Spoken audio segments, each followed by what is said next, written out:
폐쇄자빈 박씨는 조선 제15대왕 광해군의 며느리로 1598년 아버지 박자흥, 어머니 광주이씨 사이에서 태어났습니다. 그녀의 가문은 일찍부터 이름난 집안이었고 그녀 또한 유순하고 갸륵한 태도를 가지고 있었기에 세자의 짝으로 어울린다고 평가받았습니다. 그래서 그녀는 14살이 되던 1611년 세자빈 정식 간택을 통해 광해군의 장자 왕세자 이지와 혼이 나여 왕세자빈이 될 수 있었습니다. 17세인 1614년 세자빈 박씨는 임신을 하게 되었으니 이를 이유로 대궐 안팎에서 곤장을 치는 일을 삼가게 하고 산실청이 차려지는 등 출산에 만전을 기했으나 안타깝게도 이때 낳은 딸은 같은 해 겨울에 요절하고 말았습니다. 정괴하였다. 동궁 아기씨가 죽었다. 비록 어린아이지만 그 치상 등의 일을 예조로 하여금 참작하여 정탈토록 하라. 이는 세자빈 박씨와 세자 이지에게 크나큰 슬픔이었기에 둘 사이의 관계도 소원해줄 수밖에 없었고 그 이후 출산을 준비하는 일은 없었습니다. 하지만 더 큰 비극은 따로 있었습니다. 1623년 인조반정이 일어나면서 광해군이 폐위되자 세자와 더불어 박씨도 폐위되어 광화도로 쫓겨나게 됩니다. 또 박씨의 조부 박승종과 아버지 박자흥은 반정 이튿날 모두 자결하였고 외조부 이이첨은 그 아들들과 함께 잠수되는 비극을 겪게 됩니다. 인조반정으로 인해 처형되거나 자진한 사람만 80명에 가까웠고 유배된 사람 역시 190여 명에 이르렀으며 삭탈관직된 사람은 수를 헤아리기도 어려울 정도였으니 반정공신들은 광해군의 가족들에 대한 논제를 시작하였습니다. 육지에서 아주 멀리 떨어져 있는 섬에 유배시키는 것이 마땅하지만 도리어 걱정거리가 될 수 있으므로 강화도 교동으로 보내어 엄중히 지키는 것이 좋겠다는 양사의 의견에 인조 역시 돈저하였습니다.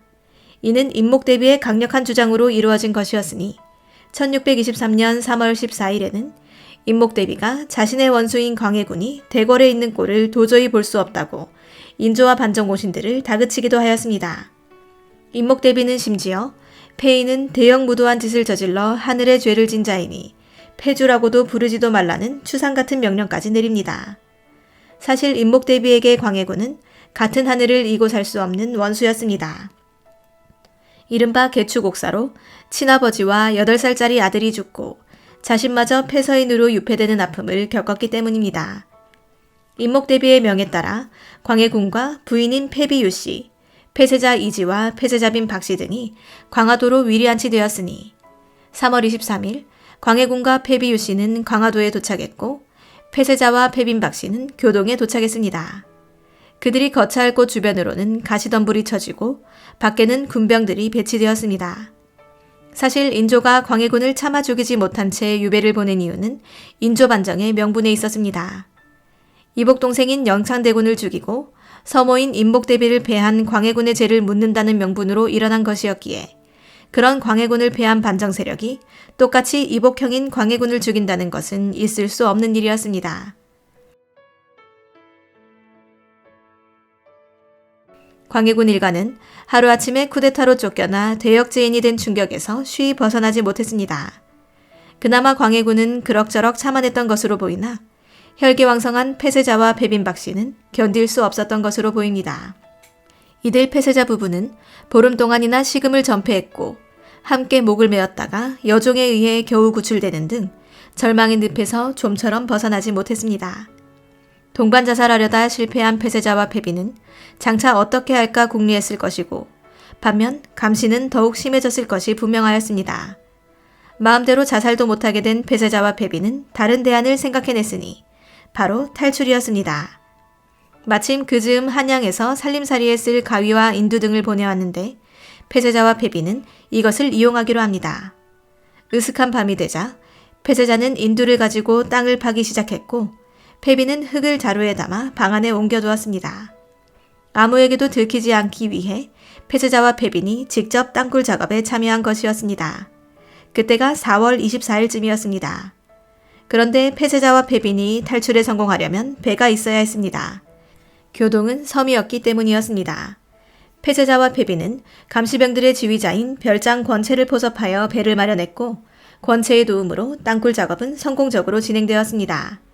드디어 5월 21일 땅굴을 파기 시작한 지 26일이 되던 날 밤 땅굴이 담밖에까지 연결되었으니 땅굴의 총 길이는 70여 척, 대략 21m였습니다. 폐쇄자와 패비는 그날 밤에 탈출하기로 결심합니다. 먼저 폐쇄자가 은자와 쌀밥을 챙겨 땅굴 속으로 들어갔습니다. 궁녀가 뒤에서 밀어줬고 패비는 나무 위에 올라가 상황을 주시했습니다. 그런데 땅굴 밖으로 나온 폐쇄자는 만이산으로 가려다 가야산으로 가는 등 방향을 몰라 길을 헤매다가 감시병에게 들키게 되었고 그것을 나무 위에서 보던 패비는 놀라 땅에 떨어지고 말았습니다. 체포된 폐쇄자는 다시 안으로 들여보내졌고 이와 함께 대대적인 조사가 시작되었습니다. 아마도 폐쇄자 부부는 강화도 바깥쪽과 내통하려는 목적을 가지고 있었을 것입니다. 붙잡힌 그의 손에는 은덩어리와 쌀밥, 그리고 황해도 감사에게 보내는 편지가 있었다고 전하는데 그 편지의 내용이 무엇인지는 알 수 없지만 아마 황해도 감사 혹은 평양 감사와 모의하여 반정 세력을 재축소하려 했을 것이라 추측합니다. 폐쇄자의 탈출 시도 소식이 전해지자 조정은 벌집 쑤셔놓은 듯 했고 사원부와 사관원에서도 상소가 빗발쳤습니다. 변이 처음 일어났을 때 상의 하교하기를 어제 강화의 장계를 살펴보건대 안과 밖에서 서로 이를 꾸민 것이 분명하니 그 계책이 어찌 흉측하고 참혹하지 않은가. 경들은 좋은 계책을 깊이 생각하라. 분명 누군가 탈출 시도에 호응했다는 판단 아래 국문이 시작되었고 별장 권채와 중사 박홍수, 나임 막덕 등 폐쇄자를 모셨던 자들이 붙잡혀 신문을 받게 됩니다. 결국 폐쇄자의 탈주극에 연루된 권채 등이 심한 고문 끝에 죽고 말았고 남편의 탈주극이 미수에 그쳤다는 소식을 들은 폐쇄자빈 박씨는 음식을 전폐하다가 스스로 목을 메어 죽게 됩니다.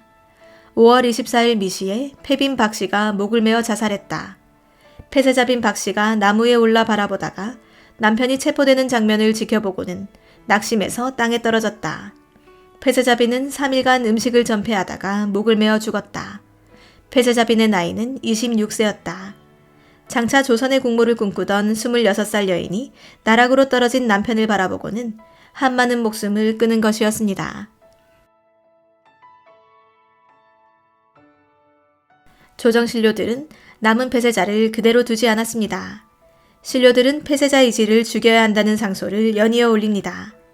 하지만 인조는 광해군 때 있었던 고륙간 참변은 또다시 일어나면 안 된다는 명분으로 이에 반대합니다.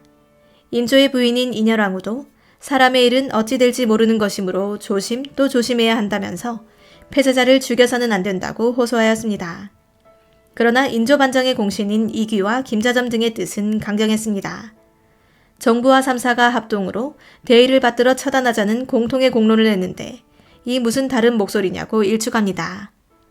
6월 3일 사원부마저 죄인을 빨리 처단하시어 종묘사직을 안정시키라고 재촉하게 되었고 마침내 인조는 6월 22일 부득이 3사의 의견대로 따르겠다는 명을 내립니다. 결국 인조는 탈출 미수 사건이 벌어진 지 한 달여 만인 6월 25일 금부도사 이유형을 폐쇄자에게 보내 자진하라는 명을 내립니다. 폐쇄자는 부인과 똑같은 26살의 나이로 죽는 신세가 되었고 인조실록은 폐쇄자의 최후를 다음과 같이 전합니다. 폐인 이지에게 죽음을 내렸다. 의금부도사 이유영이 광화도에 가서 폐인 지에게 전지를 유시하였다. 폐인이 말하기를 일찍 자결할 줄 몰랐던 것이 아니나 지금까지 구차히 살아있었던 것은 부모의 안부를 알고 나서 조용히 처리하려고 해서였다. 지난번 땅굴을 파고 탈출하려 했던 것도 이 때문이었다. 어찌 다른 뜻이 있었겠는가. 또 스스로 숙주로 목을 메어 죽었다. 사신은 논한다. 폐인지가 땅굴을 파고 도망치려 한 것은 스스로 죽음을 자초한 것이었다. 그런데도 성상께서는 오히려 처음부터 끝까지 보존시켜 주려고 하여 유지가 간절하고 측은했으니 그 지극한 덕에 대해 이의를 제기할 수 없을 것이다. 최후의 날 폐쇄자 이지는 바로 방 안에 들어가서 몸을 씻고 머리를 빗은 다음 의관과 신발을 갖추었다고 합니다. 이어 칼을 찾아 손톱과 발톱을 깎으려 했지만 금부도사가 허락하지 않았습니다. 폐쇄자는 죽은 뒤에 깎아주면 좋겠다고 당부한 뒤 곧장 일어나 마루로 나오며 애써 웃음을 지었습니다. 폐쇄자는 자리를 펴고 촛불을 밝히게 하고는 북쪽을 향해 2차례에 걸쳐 4번 절했고 서쪽을 향해 또 2차례 4번 절하며 유언을 남겼으니 송나라 충신 문청상은 8년간 원나라 감옥에 있었다. 어떤 이가 구차한 목숨을 이어가느냐고 꾸짖었다. 그러나 어찌 문청상의 충심을 알았겠는가. 문청상이 죽은 뒤 어떤 이가 시를 남겼다. 원나라가 문천상을 죽이지 않아 임금의 의리와 신하의 충성 둘 다 잃었네. 결국 폐쇄자는 원나라에 끝내 굴복하지 않은 문천상과 자신을 같은 반열의 인물로 거론하였으니 이는 자신을 죽인 인조를 비판한 것이었습니다.